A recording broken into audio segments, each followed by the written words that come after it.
사랑하는 성도님들, 혹시 기도하려고 무릎을 꿇었는데 도대체 무슨 말을 해야 할지 모르겠다는 경험이 있으십니까? 마음은 간절한데 입술이 굳게 닫혀서 한마디도 나오지 않는 그런 답답함을 느껴보신 적이 있으십니까?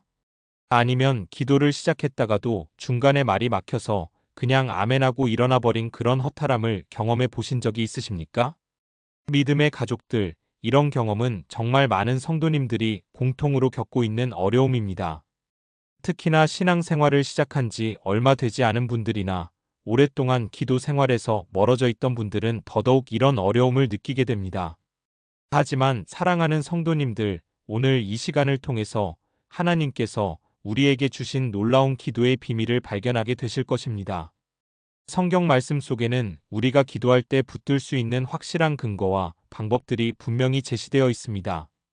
오늘 우리가 함께 살펴볼 네 가지 말씀은 여러분의 기도 생활에 완전히 새로운 전환점이 될 것입니다. 첫 번째로는 우리가 기도할 때 하나님 아버지께 나아가는 담대함의 근거를 배우게 될 것입니다. 두 번째로는 우리의 연약함을 도우시는 성령님의 놀라운 사역에 대해 깨닫게 될 것입니다.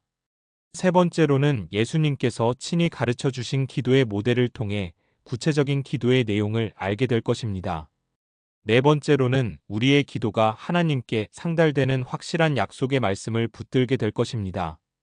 이 네 가지 말씀만 확실히 붙들고 매일 기도하신다면 더 이상 기도할 때 말문이 막히는 일은 없을 것입니다. 그렇습니다, 믿음의 가족들. 하나님께서는 우리가 기도하기를 간절히 원하고 계십니다. 그리고 우리가 기도할 수 있는 모든 조건과 방법을 이미 마련해 주셨습니다. 이제 우리는 그 놀라운 진리들을 하나씩 살펴보면서 우리의 기도 생활이 완전히 새로워지는 은혜를 경험하게 될 것입니다. 첫 번째로 우리가 붙들어야 할 말씀은 히브리서 4장 16절 말씀입니다. 그러므로 우리는 긍휼하심을 받고 때를 따라 돕는 은혜를 얻기 위하여 은혜의 보좌 앞에 담대히 나아갈 것이니라. 사랑하는 성도님들, 혹시 하나님께 기도할 때 주저하거나 두려워하신 적이 있으십니까? 내가 과연 하나님 앞에 나아가도 될 만한 자격이 있는지 의문이 들어서 기도를 망설이신 적이 있으십니까? 아니면 내 죄가 너무 많아서 하나님께서 내 기도를 들으실까 하는 걱정 때문에 기도하기를 두려워하신 적이 있으십니까? 믿음의 가족들, 이런 마음은 사실 우리 모두가 가질 수 있는 자연스러운 감정입니다. 하지만 하나님께서는 이 히브리서 4장 16절 말씀을 통해서 우리에게 완전히 다른 진리를 가르쳐 주고 계십니다. 이 말씀에서 가장 중요한 단어는 바로 담대히라는 표현입니다. 헬라어 원문에서 이 단어는 파르에시아라고 하는데 이는 두려움이나 주저함 없이 자유롭게 나아간다는 의미입니다. 마치 사랑하는 아버지 앞에 나아가는 자녀처럼 전혀 두려워할 필요가 없다는 뜻입니다. 그런데 여기서 더욱 중요한 것은 우리가 담대히 나아갈 수 있는 이유입니다. 그것은 바로 예수 그리스도의 십자가 공로 때문입니다. 예수님께서 우리의 모든 죄를 대신 짊어지시고 십자가에서 죽으심으로 말미암아 우리와 하나님 사이를 막고 있던 모든 장벽이 완전히 제거된 것입니다. 에베소서 3장 12절에서는 이렇게 말씀하고 있습니다. 우리가 그 안에서 그를 믿음으로 말미암아 담대함과 확신을 가지고 하나님께 나아감을 얻느니라. 그렇습니다, 사랑하는 성도님들. 우리가 기도할 때 담대함을 가질 수 있는 이유는 우리 자신의 의로움이나 선행 때문이 아닙니다. 오직 예수 그리스도의 공로 때문입니다. 그래서 우리가 기도할 때 이렇게 시작할 수 있는 것입니다. 하나님 아버지, 예수님의 이름으로 아버지의 은혜의 보좌 앞에 담대히 나아옵니다. 이렇게 기도를 시작하는 순간 우리는 이미 하나님 앞에 나아갈 수 있는 확실한 근거를 가지게 되는 것입니다. 실제로 많은 성도님들이 이 말씀을 붙들고 기도를 시작한 후에 놀라운 변화를 경험하고 계십니다. 한 성도님은 이런 간증을 해주셨습니다. 목사님, 저는 오랫동안 기도할 때마다 죄책감과 두려움 때문에 제대로 기도할 수가 없었습니다. 그런데 히브리서 4장 16절 말씀을 붙들고 기도를 시작한 후부터는 마음이 평안해지면서 자유롭게 하나님께 모든 것을 털어놓을 수 있게 되었습니다. 정말 놀라운 간증이 아닙니까? 사랑하는 성도님들, 여러분도 오늘부터 이 말씀을 붙들고 기도를 시작해 보시기 바랍니다. 하나님 아버지 예수님의 이름으로 아버지의 은혜의 보좌 앞에 담대히 나아옵니다. 긍휼하심을 받고 때를 따라 돕는 은혜를 얻기 위해 이 시간 아버지께 나아왔습니다. 이렇게 기도를 시작하시면 여러분의 마음에도 놀라운 평안과 확신이 찾아올 것입니다. 두 번째로 우리가 붙들어야 할 말씀은 로마서 8장 26절에서 27절 말씀입니다.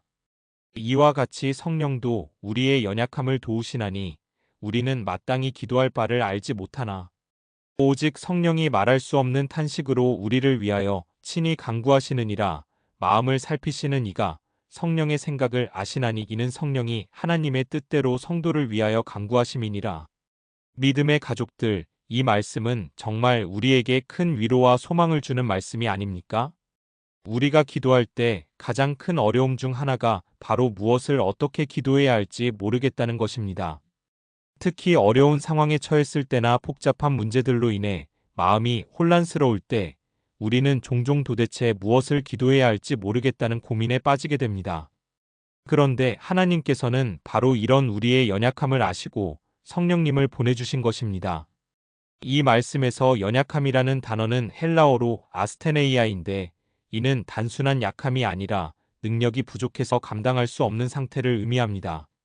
우리가 기도할 때 마땅히 기도할 바를 알지 못하는 것은 바로 이런 연약함 때문입니다.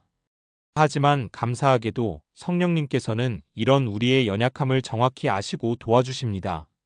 성령님께서 하시는 도우심의 방식이 참으로 놀랍습니다. 말할 수 없는 탄식으로 우리를 위하여 친히 간구하신다고 말씀하고 있습니다. 이것은 성령님께서 우리 마음 깊은 곳의 진정한 필요를 아시고 우리가 표현할 수 없는 그 간절함을 하나님께 전달해 주신다는 의미입니다. 더욱 놀라운 것은 성령님께서 하나님의 뜻대로 성도를 위하여 간구하신다는 사실입니다. 이것은 우리가 때로는 하나님의 뜻과 다른 것을 구할 수도 있지만 성령님께서는 항상 하나님의 완전한 뜻에 따라 우리를 위해 기도해 주신다는 의미입니다.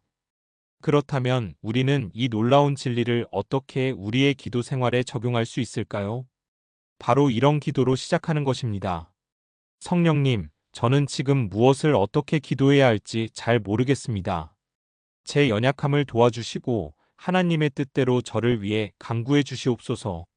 이렇게 기도할 때 우리는 놀라운 경험을 하게 됩니다. 말로 표현할 수 없는 평안과 확신이 우리 마음에 찾아오는 것을 느끼게 됩니다.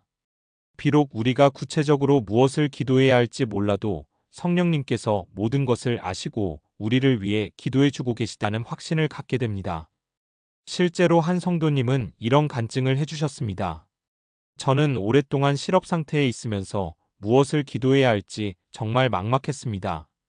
그런데 로마서 8장 26절 말씀을 붙들고 성령님께 의지해서 기도하기 시작했습니다. 그 후 얼마 되지 않아서 정말 예상하지 못했던 좋은 일자리를 얻게 되었습니다. 나중에 생각해보니 그것이 바로 하나님의 뜻이었구나 하는 것을 깨닫게 되었습니다. 정말 은혜로운 간증이 아닙니까?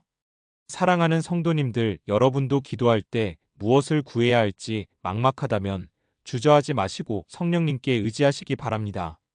성령님, 제 연약함을 도와주시고 하나님의 뜻대로 저를 위해 간구해 주시옵소서. 이 한마디만으로도 여러분의 기도는 하나님의 보좌 앞에 상달될 것입니다. 세 번째로 우리가 붙들어야 할 말씀은 마태복음 6장 9절에서 13절, 바로 주님께서 가르쳐 주신 주기도문입니다. 그러므로 너희는 이렇게 기도하라. 하늘에 계신 우리 아버지여, 이름이 거룩히 여김을 받으시오며 나라가 임하시오며 뜻이 하늘에서 이룬 것 같이 땅에서도 이루어지이다. 오늘 우리에게 일용할 양식을 주시옵고 우리가 우리에게 죄 지은 자를 사하여 준 것 같이 우리 죄를 사하여 주시옵고 우리를 시험에 들게 하지 마시옵고 다만 악에서 구하시옵소서. 나라와 권세와 영광이 아버지께 영원히 있사옵나이다. 아멘. 믿음의 가족들, 이 주기도문은 예수님께서 친히 제자들에게 가르쳐 주신 기도의 완벽한 모델입니다. 많은 성도님들이 기도할 때 무엇을 기도해야 할지 모르겠다고 하시는데 사실 이 주기도문만 제대로 이해하고 활용해도 우리는 충분히 풍성한 기도를 드릴 수 있습니다. 주기도문은 크게 6가지 내용으로 구성되어 있습니다. 첫 번째는 하나님의 이름이 거룩히 여김을 받으시기를 구하는 기도입니다. 이것은 하나님께 대한 경배와 찬양으로 기도를 시작하라는 의미입니다. 하나님 아버지, 아버지의 거룩하신 이름이 온 세상에서 영광을 받으시기를 원합니다. 두 번째는 하나님의 나라가 임하시기를 구하는 기도입니다. 이것은 하나님의 통치와 주권이 우리 삶과 이 세상에 실현되기를 구하는 기도입니다. 하나님 아버지, 아버지의 나라가 제 삶에, 제 가정에, 제 직장에, 이 나라에 임하시기를 원합니다. 세 번째는 하나님의 뜻이 하늘에서와 같이 땅에서도 이루어지기를 구하는 기도입니다.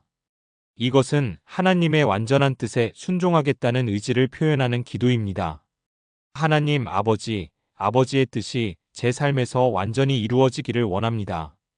네 번째는 일용할 양식을 구하는 기도입니다. 이것은 우리의 육신적 필요를 하나님께 아뢰는 기도입니다. 하나님 아버지, 오늘 하루 필요한 모든 것들을 공급해 주시옵소서. 다섯 번째는 죄 사함을 구하는 기도입니다. 이것은 우리의 죄를 고백하고 용서를 구하는 기도입니다. 하나님 아버지, 제가 지은 모든 죄를 용서해 주시옵소서. 여섯 번째는 시험에서 보호해 주시기를 구하는 기도입니다. 이것은 영적 전쟁에서 승리할 수 있도록 도와달라는 기도입니다. 하나님 아버지, 저를 모든 시험과 악에서 보호해 주시옵소서. 사랑하는 성도님들, 이 6가지 내용만 가지고도 우리는 얼마나 풍성한 기도를 드릴 수 있겠습니까? 실제로 많은 성도님들이 이 주기도문을 기도의 틀로 활용해서 놀라운 은혜를 경험하고 계십니다. 한 성도님은 이런 간증을 해주셨습니다. 저는 항상 기도할 때 같은 내용만 반복하게 되어서 고민이었는데 주기도문의 6가지 내용을 하나씩 묵상하면서 기도하기 시작했습니다. 그 후로는 매일 새롭고 풍성한 기도를 드릴 수 있게 되었습니다. 정말 감사한 간증이 아닙니까? 그렇습니다. 믿음의 가족들. 우리에게는 이미 예수님께서 친히 가르쳐 주신 완벽한 기도의 모델이 있습니다. 오늘부터 이 주기도문을 여러분만의 방식으로 풀어서 기도해 보시기 바랍니다. 하나님 아버지, 아버지의 거룩하신 이름이 제 삶을 통해 영광을 받으시기를 원합니다. 아버지의 나라가 제 가정에 임하시고 아버지의 뜻이 제 인생에서 완전히 이루어지기를 원합니다. 이렇게 기도하시면 더 이상 무엇을 기도해야 할지 고민하지 않으셔도 될 것입니다. 네 번째로 우리가 붙들어야 할 말씀은 요한복음 16장 24절 말씀입니다. 지금까지는 너희가 내 이름으로 아무것도 구하지 아니하였으나 구하라 그리하면 받으리니 너희 기쁨이 충만하리라. 사랑하는 성도님들, 이 말씀은 우리에게 기도의 확실한 약속을 주는 말씀입니다. 많은 분들이 기도할 때 과연 하나님께서 내 기도를 들으실까 하는 의구심을 품으십니다. 특히 오랫동안 기도해도 응답이 없는 것 같을 때 우리는 기도에 대한 확신을 잃기 쉽습니다. 그런데 예수님께서는 이 말씀을 통해서 우리에게 분명한 약속을 해주셨습니다. 내 이름으로 구하라 그리하면 받으리니. 여기서 예수님의 이름으로 구한다는 것은 단순히 기도 끝에 예수님 이름으로 기도합니다라고 말하는 것이 아닙니다. 그것은 예수님의 권위와 공로를 의지해서 기도한다는 의미입니다. 또한 예수님이 원하시는 것을 구한다는 의미이기도 합니다. 요한일서 5장 14절에서 15절에서는 이렇게 말씀하고 있습니다. 그를 향하여 우리가 가진 바 담대함은 이것이니 그의 뜻대로 무엇을 구하면 들으심이라. 우리가 무엇이든지 구하는 바를 들으시는 줄을 안즉 우리가 그에게 구한 그것을 얻은 줄을 또한 아느니라. 그렇습니다. 믿음의 가족들. 하나님께서는 우리의 기도를 반드시 들어주십니다. 다만 그것이 하나님의 뜻에 합당한 것이어야 합니다. 그런데 여기서 중요한 것은 하나님의 뜻이 우리에게 해로운 것이 아니라는 사실입니다. 로마서 8장 28절에서 말씀하시듯이 하나님께서는 모든 것을 합력하여 선을 이루게 하십니다. 때로는 우리가 구하는 것과 다른 방식으로 응답하실 수도 있지만 그것은 항상 우리에게 가장 좋은 것입니다. 그래서 우리는 확신을 가지고 기도할 수 있는 것입니다. 하나님 아버지, 예수님의 이름과 권위로 이것을 간구합니다. 아버지의 뜻대로 응답해 주시옵소서. 이렇게 기도할 때 우리는 이미 하나님께서 우리 기도를 들으셨다는 확신을 가질 수 있습니다. 마가복음 11장 24절에서 예수님께서는 이렇게 말씀하셨습니다. 그러므로 내가 너희에게 말하노니 무엇이든지 기도하고 구하는 것은 받은 줄로 믿으라. 그리하면 너희에게 그대로 되리라. 받은 줄로 믿으라. 이 얼마나 놀라운 약속입니까? 우리가 하나님의 뜻대로 기도할 때 우리는 이미 그 기도가 응답되었다고 믿을 수 있다는 것입니다. 물론 그 응답이 우리 눈에 보이는 시간은 하나님께서 정하십니다. 하지만 하나님께서는 반드시 그리고 완전하게 우리의 기도에 응답해 주실 것입니다. 실제로 한 성도님은 이런 놀라운 간증을 해주셨습니다. 저는 오랫동안 가족의 구원을 위해 기도해 왔는데 겉으로 보기에는 아무런 변화가 없어서 낙심했습니다. 그런데 요한복음 16장 24절 말씀을 붙들고 이미 받은 줄로 믿습니다라고 기도하기 시작했습니다. 그 후 3년 만에 온 가족이 모두 예수님을 믿게 되었습니다. 정말 은혜로운 간증이 아닙니까? 사랑하는 성도님들, 여러분도 오늘부터 이 확신을 가지고 기도하시기 바랍니다. 하나님 아버지, 예수님의 이름으로 이것을 구합니다. 아버지께서 반드시 들어주실 줄 믿고 이미 응답받은 줄로 믿고 감사합니다. 이렇게 기도하실 때 여러분의 마음에도 놀라운 확신과 평안이 찾아올 것입니다. 사랑하는 성도님들, 오늘 우리가 함께 살펴본 4가지 말씀을 다시 한번 정리해 보겠습니다. 첫 번째, 히브리서 4장 16절 말씀을 통해서 우리는 예수님의 이름으로 하나님의 은혜의 보좌 앞에 담대히 나아갈 수 있다는 것을 배웠습니다. 더 이상 두려워하거나 주저하지 마시고 확신을 가지고 기도를 시작하시기 바랍니다. 두 번째, 로마서 8장 26절에서 27절 말씀을 통해서 성령님께서 우리의 연약함을 도우시고 말할 수 없는 탄식으로 우리를 위해 간구해 주신다는 것을 배웠습니다. 무엇을 기도해야 할지 모를 때는 성령님께 의지하시기 바랍니다. 세 번째, 마태복음 6장 9절에서 13절 주기도문을 통해서 예수님께서 친히 가르쳐 주신 완벽한 기도의 모델을 배웠습니다. 하나님께 대한 경배와 찬양, 하나님 나라에 대한 간구, 하나님의 뜻에 대한 순종, 일용할 양식에 대한 간구, 죄사함에 대한 간구, 그리고 보호에 대한 간구, 이 6가지 내용으로 여러분의 기도를 풍성하게 만들어 가시기 바랍니다.